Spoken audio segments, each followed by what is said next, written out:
સહજાનંદ સ્વામી મહારાજની જય। અમારે જે આ સંસ્થા છે SMVS સંસ્થા, એટલે સ્વામિનારાયણ મંદિર વાસણા સંસ્થા કહેવાય, એ સંસ્થા છે સ્વામિનારાયણની। અને અહીંયા મોરબી ખાતે અત્યારે ભવ્ય નૂતન મંદિર જે બન્યું છે એની પ્રાણ પ્રતિષ્ઠાનું આયોજન છે। એ નિમિત્તે 4 દિવસનો પ્રોગ્રામ છે। 20 માર્ચથી 23 માર્ચ દરમિયાન 4 દિવસનો પ્રોગ્રામ છે। એમાં નોખા આયોજન છે। મેઇન આયોજન જે છે રાત્રે 8:30 થી 11:30 વચનામૃત પારાયણ, જે સ્વામિનારાયણ સંપ્રદાયનો મેઇન ગ્રંથ છે વચનામૃત, એની પારાયણનું આયોજન છે કે મોરબીની જનતાને જે એનો લાભ મળે। પછી દરરોજ બીજો એક પ્રોગ્રામ એવો છે કે ત્યાં હરિકૃષ્ણ મહારાજની અભિષેકનો પ્રોગ્રામ છે કે જે અવરભામાં કોઈ તનના જનના દુઃખ હોય, કોઈ આર્થિક તકલીફ હોય તો દરેક પોતાના ઈષ્ટદેવની માનતા કરતા હોય છે। એમ સ્વામિનારાયણ ભગવાન જે હરિકૃષ્ણ મહારાજનું જે સ્વરૂપ છે એને જળાભિષેક કરતા હોય છે। તો એ દરરોજે મોરબીની જનતાને આ લાભ મળવાનો છે। ત્યાં કણે કથાનો જે આપણું આયોજન છે તે જગ્યાએ પછી મેન અમારે જે છે નગર યાત્રાનું આયોજન છે કે બપોરે 23 તારીખે બપોરે નગર યાત્રા નીકળશે। તો એ આખા મોરબીમાં 4 કલાકનો રૂટ છે। તો 4 કલાકે દરેક જેમ બને મેક્સિમમ લોકોને લાભ મળે, એમાં મહારાજની દ્રષ્ટિ પડે બધા ઉપર, મોટા પુરુષની દ્રષ્ટિ પડે, જે દ્રષ્ટિથી બધાનું સેવન થતું હોય છે। તો આ મેઇન ઉદ્દેશ છે કે બધાને મેક્સિમમ જેમ મોરબીની જનતાને લાભ મળે, આ એક આયોજન છે। ત્યારથી અમારે અહીંયા કણે મહાયાગ, એટલે કે બધા સજોડે યજ્ઞમાં બેસશે અને જે કાંઈ પોતાની ઈચ્છાઓ મનોકામના હોય પૂર્ણ કરે મહારાજ, એના માટે થઈ યજ્ઞનું આયોજન છે। તો એ પાછળના ગ્રાઉન્ડમાં આપણે છે, તો યજ્ઞનું પણ આયોજન અહીંયા રાખેલું છે। આવી રીતે 4 દિવસના અલગ આપણા પ્રોગ્રામ છે કે જે જેમ બને એમ બધાને લાભ મળે, આવો પ્રોગ્રામ રાખેલો છે અહીંયા કણે। આ મહાનુભાવોમાં મેન પહેલાં અમારા સંસ્થા લેવલે વાત કરીએ તો અમારા હરિકૃષ્ણ મહારાજને ગુરુજી આવશે, જે સત્ય સંકલ્પ સ્વામી અમારા સંસ્થાના હેડ છે એ આવશે। પછી આપણા સંસદ સભ્યો, આપણા અહીંના ધારાસભ્યો જે છે, અહીંની વાત કરીએ કાંતિભાઈ અમૃતિયા છે, અહીંના આપણા જે મોરબીના 4 ધારાસભ્યો છે, પુરુષોત્તમભાઈ રૂપાલા આવવાના છે, બધાને આમંત્રણ આપ્યું છે ને આવવાના છે। કલેક્ટર સાહેબ છે, આપણા અહીંયા મ્યુનિસિપલમાંથી જે આપણે કમિશનર સાહેબ છે એ આવવાના છે। અને અમારા સંસ્થા લેવલ અમારે જે 40 સંતો છે અને ત્યાગી સંતોમાં જે મહિલાઓમાં 40 ત્યાગી મુક્તો આવવાના છે।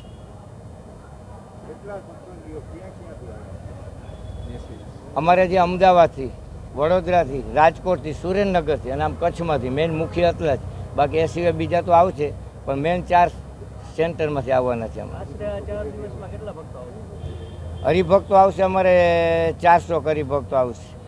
અને અમારે અહીંયાથી બહારથી જે આવવાના છે 400, બાકી 50,000નું આયોજન છે અહીંયા કણે।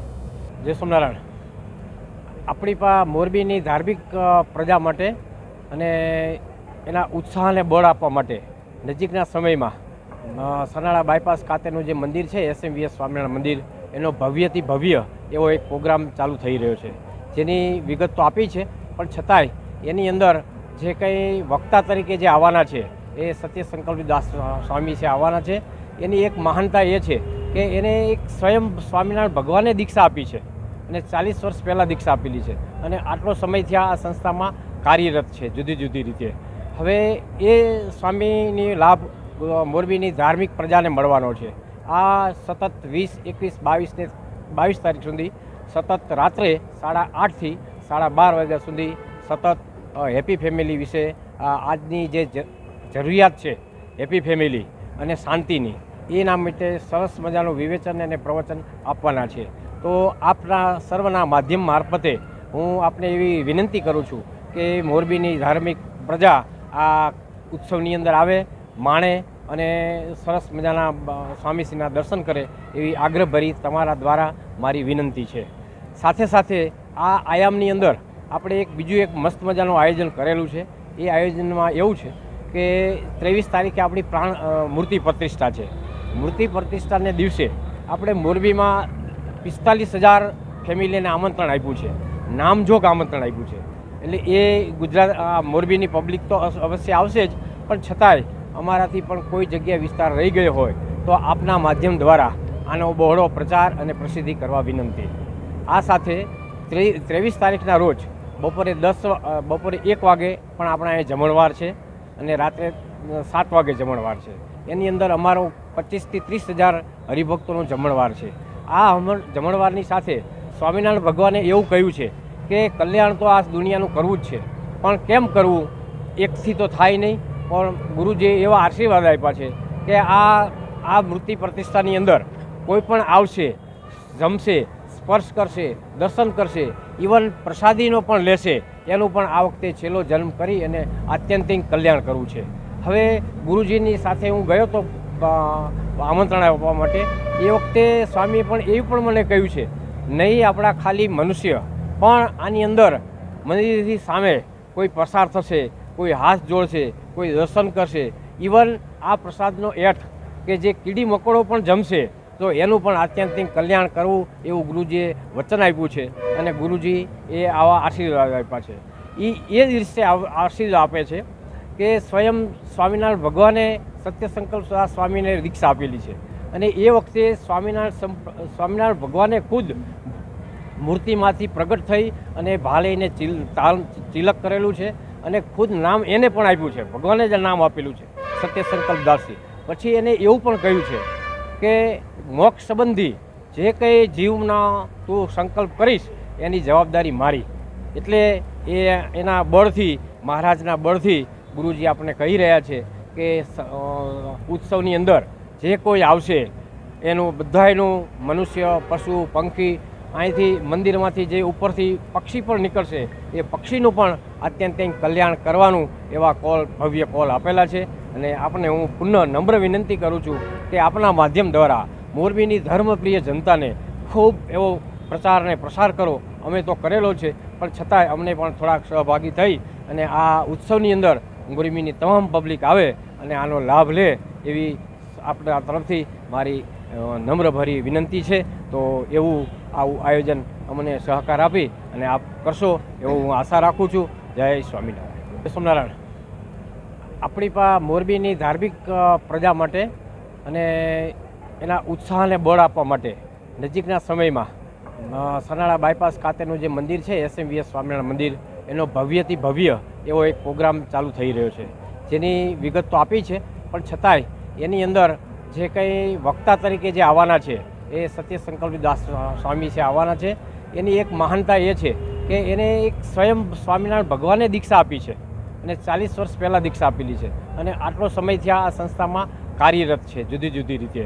હવે એ સ્વામીની લાભ મોરબીની ધાર્મિક પ્રજાને મળવાનો છે.